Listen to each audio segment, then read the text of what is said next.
speaking of my for the win comment, can we talk about how extremely difficult it is to be a golf content creator, recording your rounds and playing, so you're not like killing pace of play and you're not playing, because we both struggled with this, right? It's like, yes, you go out, you try to film around, you try to be all like, into the camera and playing to the camera and all this other stuff, and your golf game's just tanks.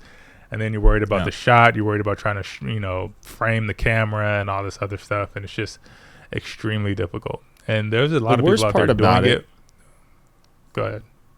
The worst part about it is that right there. Like, I'm so focused on the camera setup versus actually preparing for my shot. So like, you'll see on my rounds, like, I'll play terrible on camera but you don't understand what's going on before. Like, I'm setting up camera, fixing the ISO, making sure everything looks clear, and then getting the B angle, and then trying to be witty or funny for you guys, and then trying to hit golf shots. And then also it's a scramble. So then I'm concerned about if my partner's talking enough, or if it's going to be engaging, or any of those things. So like, I'm like thinking of a million things at once. That is not golf. It's all real. I have to go, all real.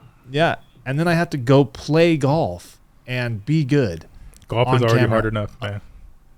Otherwise, I get ridiculed, You're just making it 10 times harder when you're doing all that extra stuff. And then, not to mention, when you pull up, let's say maybe you're playing solo, or maybe it's you're in a twosome, whatever, and you pull up to the first tee and you pull out a camera, and the strangers that you just met sees you pull out a camera, and they're just, thinking all this, because you don't want to be that guy that's like, pulling a camera out and recording everything, and then you get up and just duff your first shot, and everybody's looking at you like, ain't no way you're recording and you're going to be playing like that. There's no way, bro. Yeah.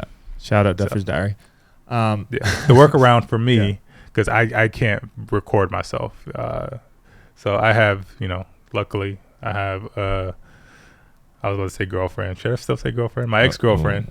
I have my ex-girlfriend that comes out. Is now his fiance. And she's going to love that I said ex-girlfriend, actually. She comes out with me, and occasionally, anytime I want to record, she comes out with me, and because she just loves being out there, so she would hold the camera.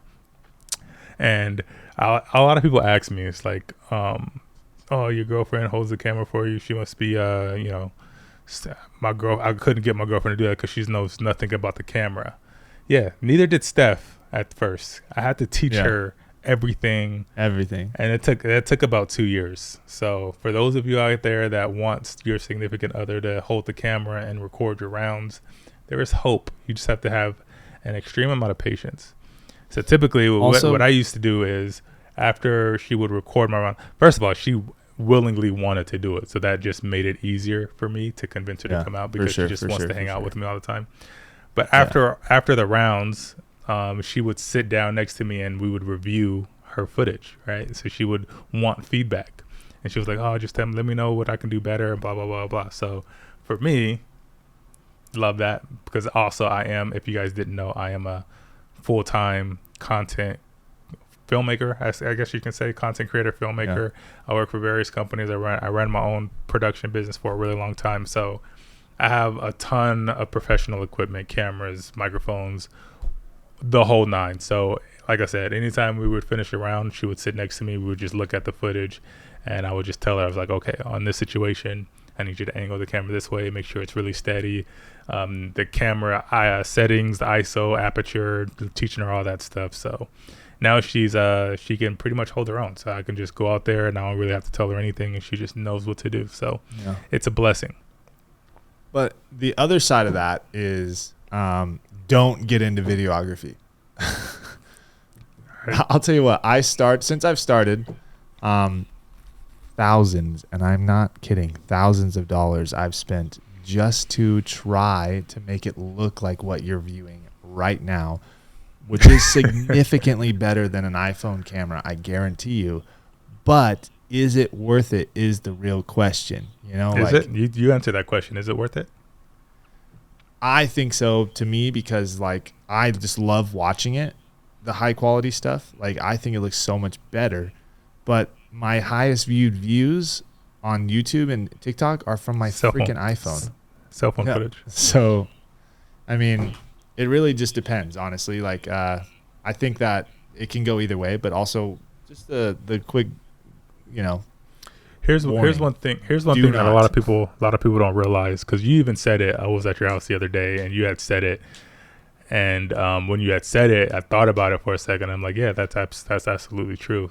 So when you're getting into like trying to up your production value and you up your game, because you can, if you go out shooting with your cell phone, you can do that to start off, and there's absolutely nothing wrong with that. But when you start leveling up your production, if you start feeling that little burnout, it will rejuvenate you to want to post more and use the camera more and go out and shoot more cool stuff, because the quality is looking a lot better. It makes you feel good about what you're doing, and you're putting out really quality stuff. So if you guys are out there that are like struggling to, be into it, or just, find that motivation to go out and want to create content with your phone, upgrading to something a little more of a professional setup might benefit you, or at least might get you excited to want to go out and shoot again. So, and I don't know, I haven't done enough research. Like, I'm Sony all the way now, because I'm just basically tagging along Quay's coattails, and he's Sony all the way. So everything I own is Sony. Sony ganger, don't bang. But I don't know if there is a like camera that is like a beginner, cheap, not break the bank Sony camera, other than like the A6000, which I don't know. I think there's a 6400 too. 6400, 6700. Yeah, so I don't know. Yeah, FX30 still breaks the bank. That's not a. That's That's $3,000. I got an FX30. The ZV-10, huh? ZV-E10. Oh, that's right. Okay, yeah. So they do have some like beginner, filmmaking cameras like that. But their Cinema-Line cameras are just like, I mean, look at what you're looking at right now. The Cinema-Line cameras are just top notch. You can't beat these. Like, they're so crisp and clean and pretty. And it also comes down. What I've learned is from Quay is you can have an amazing camera and a trash lens, and you have a trash video. You need to have an amazing camera and a solid lens to have a solid, crisp thing, which then in turn means that it is expensive. It's more about your lens and your camera and a lot of retrospects, because you can have a really good camera and a really good lens, and your film still looks like trash because you don't know what you're doing.